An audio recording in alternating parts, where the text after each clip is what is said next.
Hello students, welcome to our channel. Previous వీడియోస్లో మనం trigonometry, polynomials, previous years questions 2023 నుంచి 2016 వరకు కంప్లీట్ చేసాం.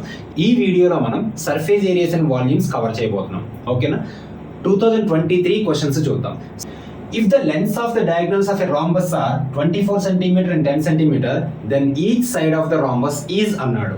సర్ఫేస్ ఏరియాస్ అండ్ వాల్యూమ్స్లో ఏ ఫిగర్ గురించి అయితే మాట్లాడుతున్నాడో దాని డయాగ్రామ్ గీయడం అనేది చాలా చాలా ఇంపార్టెంట్. ఫస్ట్ అది డ్రా చేసాం అనుకోండి, మనకి ఒక ఐడియా వస్తుంది. ఇది ఒక రాంబస్లో ఆల్ సైడ్స్ ఆర్ ఈక్వల్. ఇక్కడ ప్రాపర్టీస్ తెలియాలి. ప్రాపర్టీస్ తెలియకపోతే సమ్స్ చేయడం కొంచెం కష్టం అవుతుంది. ఏ బి సి డి, ఇక్కడ all sides are equal. Diagonals ఇచ్చాడు 24, ఇది 24 అంట, ఇది 10 అంట.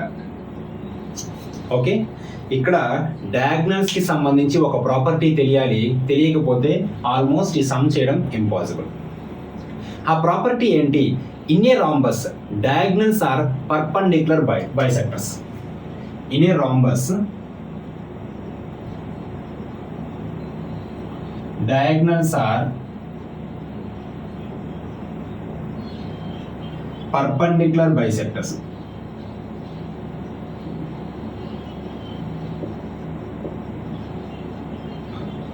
సార్, పర్పెండిక్యులర్ బైసెక్టర్స్ అంటే ఏంటి?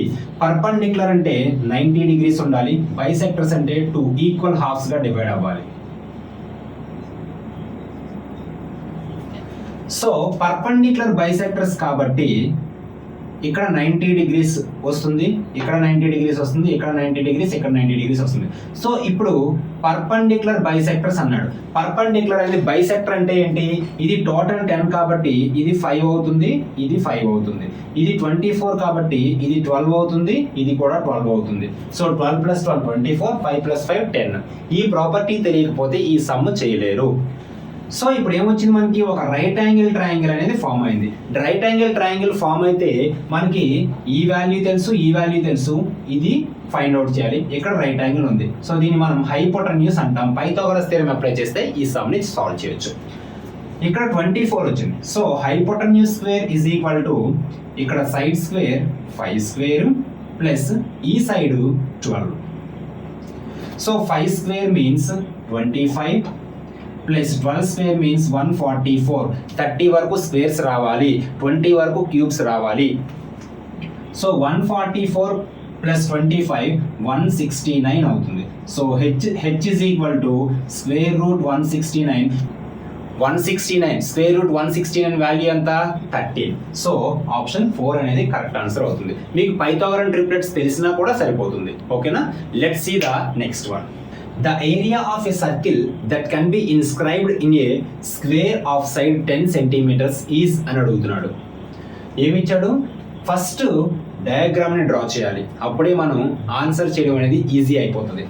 Area of a circle that can be inscribed in a square. ఒక స్క్వేర్లో ఇన్స్క్రైబ్ అయి ఉన్నటువంటి సర్కిల్ యొక్క ఏరియాని ఫైండ్ అవుట్ చేయమంటాడు. ఇది స్క్వేర్ అయితే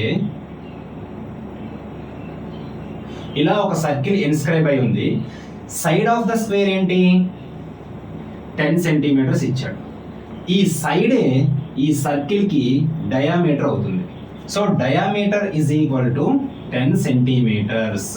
సో ఆర్ ఏమొస్తుంది? Diameter by 2, that is 5 centimetres. So area of the circle formula ఏంటి? పై ఆర్ స్క్వేర్ తెలియాలి. పై ఆర్ స్క్వేర్ లో మనకి ఆప్షన్స్ లో చూసుకుంటూ పోతే పైలో ఉంది కాబట్టి ఆన్సర్ పై వాల్యూని 22/7 రాయాల్సిన అవసరం లేదు.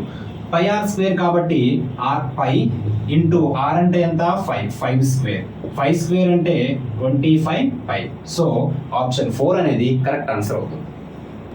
Let's see the next one.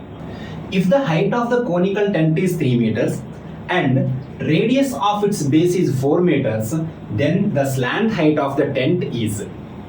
Tent ఎప్పుడు కూడా మనకి ఏ షేప్ లో ఉంటుంది? ఒక కోన్ షేప్ లో ఉంటుంది. అదే మెన్షన్ చేశాడు, కోనికల్ టెంట్ అని. సో ఫస్ట్ మనం చేయాల్సింది ఏంటి?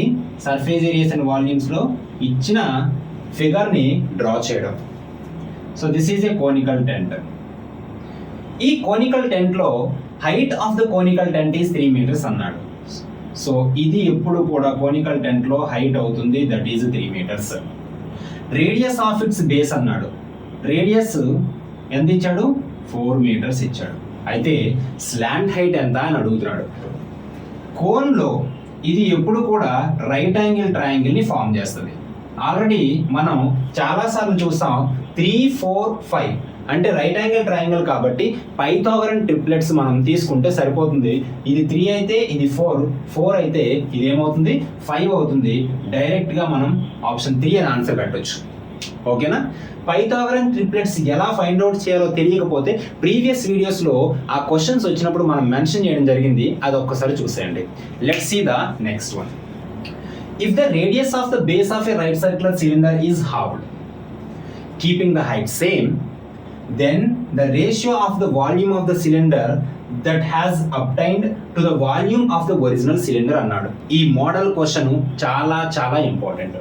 జాగ్రత్తగా క్వశ్చన్ని అబ్జర్వ్ చేసి అర్థం చేసుకొని దాని నుంచి ఒక డయాగ్రామ్ డ్రా చేసి అప్పుడు మనం సాల్వ్ చేయాల్సి ఉంటుంది, లేకపోతే మిస్టేక్ అనేది వస్తుంది.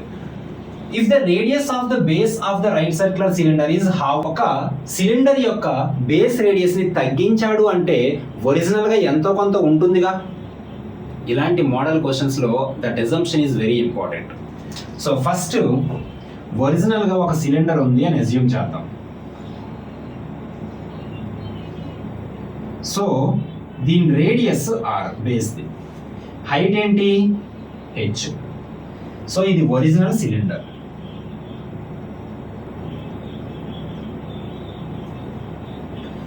ఇప్పుడు మాడిఫై చేసిన సిలిండర్ చూద్దాం. The radius of the base of the right circular cylinder is halved. ఈ రేడియస్ ని ఏం చేశాడు? ఇక్కడ r ఉంటే దీన్ని హాఫ్ చేశాడు కాబట్టి r/2. హైట్ ని అలాగే ఉంచాడు, హైట్. అయితే ఈ రెండింటి వాల్యూమ్స్ యొక్క రేషియో అడుగుతున్నాడు. Volume of the cylinder is πr²h. πr²h. ఇక్కడ క్వశ్చన్ ఏంటంటే then the ratio of the volume of the cylinder thus obtained to the volume of the original cylinder అన్నాడు. ఫస్ట్ దీన్ని తీసుకొని తర్వాత దీన్ని తీసుకోవాలి. ఓకేనా? రైట్. సో ఇది πr²h. ఇక్కడ కూడా πr²h, కానీ r ప్లేస్ లో ఏముంది? r/2 ఉంది, హోల్ స్క్వేర్ h. దీని రేషియో కావాలి కాబట్టి రేషియో. ఈ హెచ్ క్యాన్సిల్ అవుతుంది, పై క్యాన్సిల్ అవుతుంది. r² is to r²/4. ఈ 4 ఇటు వచ్చేస్తే 4r² ఈజ్ టు r². ఈ r² వన్స్ r² క్యాన్సిల్ అయిపోతుంది. 4:1 అని అనుకుంటే ఆన్సర్ రాంగ్ అవుతుంది. ఎందుకు అంటే క్వశ్చన్ ఏమడిగాడు? Ratio of the volumes of the cylinder thus obtained. దీని వాల్యూమ్కి రేషియో అడిగాడు కాబట్టి ఏమవుతుంది? ఆన్సర్ రివర్స్ చేయాలి. సో 1:4 అనేది ఆన్సర్ అవుతుంది, విచ్ ఇస్ ఆప్షన్ 1. ఈ వీడియోలో మనం 2023 surface areas and volumes previous year questions చూసాం. నెక్స్ట్ వీడియోలో 2022 మోడల్స్ చూస్తాం. Thank you for watching.